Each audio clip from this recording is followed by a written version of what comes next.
ഞാനൊരു കഥ പറയട്ടെ. മലയാളത്തിൻ്റെ പ്രിയ കഥാകാരി മാധവിക്കുട്ടിയുടെ ചേക്കേറുന്ന പക്ഷികൾ എന്നൊരു കഥ തന്നെയാവട്ടെ ആദ്യം. സന്ധ്യയ്ക്ക് കുറച്ചു മുമ്പാണ് ഒരു വെളുത്ത അംബാസഡർ കാർ കോവിലകത്തിൻ്റെ പടിവാതിൽക്കൽ എത്തിയത്. ഉണ്ണിരാജ തനിച്ചായിരുന്നു. ഭാര്യയും മക്കളും പേരക്കിടാങ്ങളും അവരുടെ തറവാട്ടിലേക്ക് ഓണം ആഘോഷിക്കുവാൻ പോയിരുന്നു. വേലക്കാരുടെ ബഹളം പിന്നിൽ നിന്ന് ഇടയ്ക്കിടെ കേൾക്കാമായിരുന്നു. കാറിൽ നിന്ന് ഇറങ്ങി തൻ്റെ നേർക്ക് നടന്നുവരുന്ന സ്ത്രീയെ കണ്ട് ഉണ്ണിരാജ അതിശയിച്ചു. ഉമയോ, 30ഓളം വർഷങ്ങൾക്ക് ശേഷം താൻ വീണ്ടും അവളെ കാണുകയാണോ? അവൾ ആകെ മാറിക്കഴിഞ്ഞു. തേയ്മാനം സംഭവിച്ച ചന്ദ്രക്കല പോലെയായല്ലോ ഉമ. പണ്ടത്തെ മാദക സൗന്ദര്യം എവിടെ പോയി? മെലിഞ്ഞു വിളർത്ത ഈ സ്ത്രീയാണോ ഒരിക്കൽ തൻ്റെ പ്രേമഭാജനമായിരുന്ന ഉമാദേവി? ഉമയ്ക്ക് വഴി തെറ്റിയോ? എന്താ ഇവിടേക്ക് വരാൻ തോന്നിയത്? അയാൾ ചോദിച്ചു. പൂമുഖത്തിൻ്റെ ചവിട്ടുപടിമേൽ നിന്നുകൊണ്ട് അവൾ അയാളെ ഉറ്റുനോക്കി. നരകയറിയ മുടി, ക്ഷൗരം ചെയ്യാൻ വൈകിച്ചതിനാൽ താടിമേൽ വളർന്ന കുറ്റിരോമങ്ങൾ, ഉണങ്ങി വരണ്ട ചന്ദനഗോപി, മുഷിഞ്ഞ പൂണൂൽ. അവൾ കണ്ണുകളിറക്കി പുഞ്ചിരി തൂകി. തമ്പുരാന് മാറ്റമൊന്നുമില്ല, അവൾ പറഞ്ഞു. എന്നു മുതൽക്കാണ് ഞാൻ ഉമയ്ക്ക് തമ്പുരാനായത്? എന്നെ ഉണ്ണി എന്ന് വിളിക്കുന്ന ഏക നായർ സ്ത്രീ ഉമയായിരുന്നു, ഓർമ്മയില്ലേ? അയാൾ ചോദിച്ചു. അവൾ പൊട്ടിച്ചിരിച്ചു. അവളുടെ പൊട്ടിച്ചിരിക്ക് 30 വർഷക്കാലം യാതൊരു മാറ്റവും വരുത്തിയിരുന്നില്ല. ഒരിക്കൽ അവളുടെ പൊട്ടിച്ചിരി കേട്ട് താൻ എത്ര അസൂയപ്പെട്ടിട്ടുണ്ട് അയാൾ ഓർമ്മിച്ചു. നഗരത്തിൽ നിന്ന് വേനലവധിക്ക് മാത്രം ഗ്രാമത്തിലെ തറവാട്ടിലെത്തുന്ന ആ ധനിക ബാലിക എല്ലായ്പ്പോഴും ചിരിച്ചുകൊണ്ടേയിരുന്നു. ലോകം തന്നെ ചിരിപ്പിക്കുവാൻ വേണ്ടി ദൈവം സൃഷ്ടിച്ചതാണെന്ന നാട്യമായിരുന്നു അവൾക്ക്. തൻ്റെ കോവിലകത്ത് വേട്ടക്കാരൻ പാട്ട് നടക്കുമ്പോഴും ഗാംഭീര്യമുള്ള ആ നിശബ്ദത ഭേദിച്ചുകൊണ്ട് ഉമ ചിരിച്ചു. അവളുടെ മുത്തശ്ശി ശകാരിച്ചപ്പോൾ അവൾ പറഞ്ഞു, എനിക്ക് ചിരി വരുന്നു, ഞാൻ എന്താ ചെയ്യുക? വർഷത്തിലൊരിക്കൽ അവൾ വരുമ്പോൾ മാത്രമേ താൻ ജീവിക്കുന്നു എന്ന തോന്നൽ അയാൾക്ക് ലഭിച്ചുള്ളൂ. അവളുടെ പട്ടുകുപ്പായങ്ങൾ, അവളുടെ ഇംഗ്ലീഷ് വാക്കുകൾ കൂട്ടിക്കലർത്തിയ കൊഞ്ചലുകൾ, അവളുടെ പൊട്ടിച്ചിരികൾ, അവ അയാളുടെ ജീവിതത്തിന് മോടി കൂട്ടി. അവൾക്കു വേണ്ടിയുള്ള കാത്തിരിപ്പായി മാറി അയാളുടെ ജീവിതം.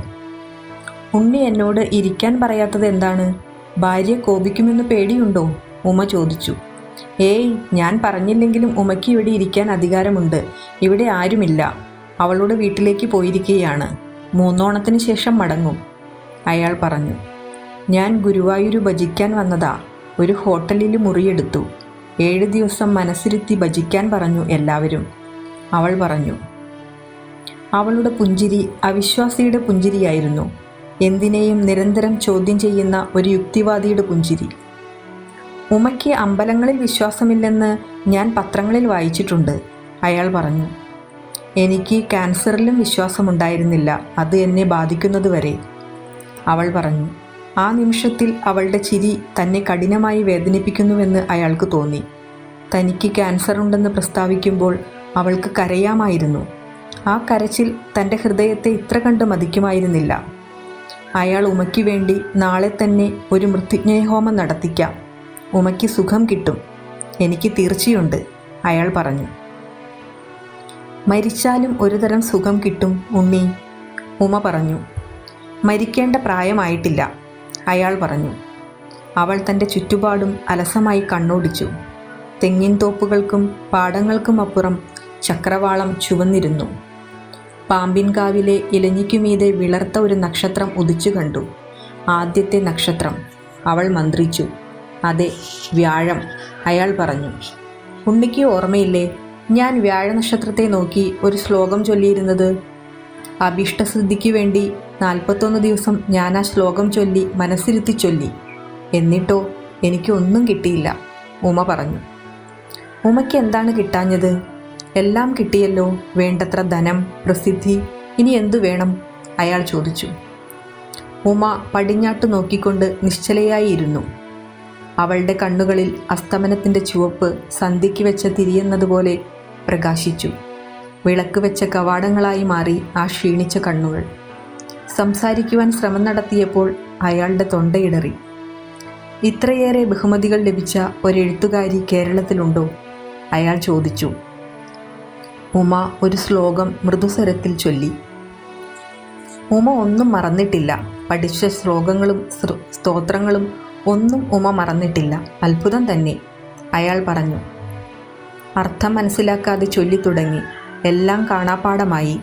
അർത്ഥം മനസ്സിലാക്കാത്ത ഒരു ചൊല്ലിയാട്ടമായിരുന്നു എൻ്റെ ജീവിതം. ഞാനൊരു യന്ത്രപാവയായി തീർന്നു, ഉമ പറഞ്ഞു. എനിക്ക് ഈ ഗ്രാമത്തിൽ തന്നെ ജീവിക്കുവാനാണ് ആഗ്രഹമുണ്ടായിരുന്നത്. കിരിയത്തെ നായന്മാരുടെ പാരമ്പര്യം തുടർന്നുകൊണ്ട് ഇവിടെ കഴിയുവാൻ ഞാൻ മോഹിച്ചു. ഞങ്ങളുടെ വംശത്തിൽപ്പെട്ട പെൺകുട്ടികൾ പൂണൂലുള്ളവരെ മാത്രം ഭർത്താക്കന്മാരായി സ്വീകരിച്ചു. സമൂഹം ഞങ്ങൾക്ക് വിധിച്ച ജീവിതം എനിക്ക് തൃപ്തികരമാവുമായിരുന്നു. ഉച്ചയ്ക്ക് ഉറങ്ങുക, വൈകുന്നേരം 4 ദിക്കിലും തിരികൾ കത്തിച്ചു വയ്ക്കുക, കുഞ്ഞുങ്ങളെ പ്രസവിക്കുക, പ്രഭാതത്തിനു മുമ്പ് ഭർത്താവിനെ യാത്രയാക്കുക, ആ ജീവിത രീതി എനിക്ക് മതിയായിരുന്നു, ഉമ തുടർന്നു. അയാൾ പെട്ടെന്ന് അസ്വസ്ഥനായി. എന്തൊക്കെയാണ് ഉമ പറഞ്ഞു വരുന്നത്? അവളെ വിശ്വസിക്കുവാനുള്ള ധൈര്യം കൂടി തനിക്കില്ലെന്ന് അയാൾക്ക് തോന്നി. ഒരിക്കൽ ഉമയ്ക്ക് ഈ കുഗ്രാമത്തോട് കലശലായ പുച്ഛമായിരുന്നുവല്ലോ. കക്കൂസിൽ പോവാതെ പറമ്പിൽ കൂവച്ചെടികൾക്കിടയിലിരുന്ന് വിസർജനം നടത്തുന്നവരെ പറ്റി പറഞ്ഞ് ഉമ ചിരിക്കാറില്ലേ? ചിരിച്ചിരിക്കാം, പക്ഷേ ആ ചിരി പരിഹാസച്ചിരിയായിരുന്നില്ല. എൻ്റെ ആത്മാവിൻ്റെ വളർത്തമ്മ എന്നുമെന്നും ഈ ഗ്രാമമാണെന്ന് ഞാൻ വിശ്വസിച്ചു. ഞാനൊരു നാഗരികാംഗനയായി ജീവിക്കണമെന്ന് ശഠിച്ചത് അച്ഛനായിരുന്നു. അച്ഛൻ എനിക്കായി തിരഞ്ഞെടുത്ത ഭർത്താവിനും അതുതന്നെയായിരുന്നു ആഗ്രഹം. ഞാൻ അഭിനയിച്ച് അരങ്ങ് തകർത്തു, ഉമ ചിരിച്ചുകൊണ്ട് പറഞ്ഞു. അവൾ ചിരിക്കുമ്പോഴും സംസാരിക്കുമ്പോഴും കിതയ്ക്കുന്നതായി അയാൾക്ക് തോന്നി. ആ കിതപ്പ് അവളുടെ സ്വരത്തെ ആക്രമിച്ച് തകർത്തു. ഉമയ്ക്ക് കുടിക്കുവാൻ ജീരകവെള്ളം തരട്ടെ, അതോ സംഭാരം വേണോ? നാരകത്തിൻ്റെ ഇല ചതച്ചിട്ട സംഭാരം ഉമ കുട്ടിയായിരുന്നപ്പോൾ എന്നും കുടിക്കുമായിരുന്നു. അതൊക്കെ ഞാൻ മറന്നിട്ടില്ല, അയാൾ പറഞ്ഞു. സംഭാരവും ജീരകവെള്ളവും ഈ നേരത്ത് ഞാൻ കുടിക്കില്ല, അവൾ പറഞ്ഞു. പിന്നെ ഈ നേരത്തെ എന്ത് കഴിക്കാനാണ് ഉമയ്ക്ക് ആഗ്രഹം? അയാൾ ചോദിച്ചു. ഞാൻ സന്ധ്യയ്ക്ക് ഷെറി കുടിക്കും. ആകാശത്തിൽ പക്ഷികൾ ചേക്കേറുവാൻ ധൃതിയിൽ പറക്കുന്നത് കാണുമ്പോൾ ഞാൻ ദുഃഖിതയാവാറുണ്ട്. എനിക്ക് ചേക്കേറുവാൻ ഇടമില്ലല്ലോ. കാമത്തിൻ്റേതല്ലാത്ത മഞ്ചത്തിൽ വിശ്രമിക്കുവാൻ എനിക്ക് കഴിഞ്ഞിട്ടില്ല. സന്ധ്യയ്ക്ക് എനിക്ക് ഷെറി കുടിക്കണം, അല്ലെങ്കിൽ വെളുത്ത വൈൻ, ഉമ പറഞ്ഞു. അയാൾ വീണ്ടും അസ്വസ്ഥനായി. തൻ്റെ മുഖം ഇരുട്ടിലാക്കിക്കൊണ്ട് അയാൾ ഉലാത്തി തുടങ്ങി. ഉമയ്ക്ക് എന്ത് സഹായം വേണമെങ്കിലും ഞാൻ ചെയ്തു തരാം, അയാൾ പറഞ്ഞു. എനിക്ക് എന്ത് സഹായമാണ് ഉണ്ണി ചെയ്തു തരിക?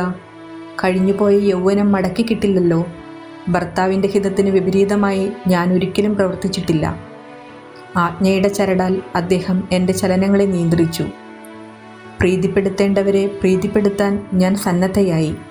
കാമം മൂത്ത് മത്തുപിടിച്ചവരിലും ഞാൻ പ്രേമമുണർത്തി. അത്തരം അനർഘ നിമിഷങ്ങളിൽ ഞാൻ ഭർത്താവിൻ്റെ കൽപ്പനകളിൽ നിന്നും സ്വല്പം വ്യതിചലിച്ചേക്കാം, ഉമ പറഞ്ഞു. ഉമേ, നിർത്തൂ. ഇതൊന്നും കേൾക്കുവാനുള്ള മനഃശക്തി എനിക്കില്ല. ഞാനൊരു പാവം ഗ്രാമീണൻ, ഉമയെ ജീവനിലും ഉപരി സ്നേഹിച്ചു വളർന്നവൻ, ഒരു വിവാഹാഭ്യർത്ഥന നടത്തുവാൻ ധൈര്യം കിടക്കാത്തവൻ, അയാൾ ഗദ്ഗദത്തോടെ പറഞ്ഞു. വരൂ, എൻ്റെ അടുത്തേക്ക് വരൂ, അവൾ വിളിച്ചു. അയാൾ അവളുടെ അടുത്തു ചെന്ന് വെറും നിലത്തിരുന്നു. അവൾ അയാളുടെ നരകയറിയ മുടിയിഴകൾ ഒതുക്കി. ധൈര്യം കിട്ടാത്തത് നന്നായി. എൻ്റെ അച്ഛൻ ഉണ്ണിക്ക് എന്നെ കൊടുക്കുമായിരുന്നില്ല. എന്നെ നഗരസംസ്കാരത്തിന് ബലി കൊടുക്കുവാൻ അച്ഛൻ എന്നെ തീർച്ചയാക്കിയിരുന്നു, അവൾ പറഞ്ഞു. ഉമയെപ്പറ്റി പത്രങ്ങളിലും വാരികകളിലും അച്ചടിച്ചു വന്ന വൃത്താന്തങ്ങൾ ഞാൻ കൗതുകത്തോടെ വായിച്ചു, വിസ്മയത്തോടെ വായിച്ചു. ഉമയുടെ ജീവിതം ഒരു വൻ വിജയമാണെന്ന് ഞാൻ കരുതി. അതുകൊണ്ടാവാം ഞാൻ ഇപ്പോൾ ഇത്ര കണ്ട് ദുഃഖിക്കുന്നത്, അയാൾ പറഞ്ഞു. പരമ്പരാഗതമായ ഒരു ജീവിതശൈലി സമൂഹം നമുക്ക് തയ്യാറാക്കി വച്ചിരിക്കും. അത് സ്വീകരിക്കാതെ മറ്റൊന്ന് അംഗീകരിച്ചാൽ ജീവിതം വിജയിക്കില്ല. എനിക്ക് ധനമോ പ്രശസ്തിയോ ആവശ്യമായിരുന്നില്ല ഉണ്ണി, അവൾ മന്ത്രിച്ചു. കാറിലിരുന്നു കൊണ്ട് ഡ്രൈവർ ഹോൺ അടിച്ചു. ടാക്സി ഡ്രൈവർക്ക് ക്ഷമ നശിച്ചിരിക്കണം. ഞാൻ പോവട്ടെ. നാളെ മുതൽ ഭജനം. ഭക്തിയില്ലാത്തവളുടെ ഭജനം കൊണ്ട് ഗുരുവായൂരപ്പൻ തൃപ്തിപ്പെടുമോ? ഉമ പൊട്ടിച്ചിരിച്ചുകൊണ്ട് കാറിലേക്ക് നടന്നുപോയി. അയാളുടെ കാലുകൾ ഇടറി. ആകാശത്തിൽ നക്ഷത്രങ്ങൾ വന്ന് നിറഞ്ഞതായി അയാൾ മനസ്സിലാക്കി.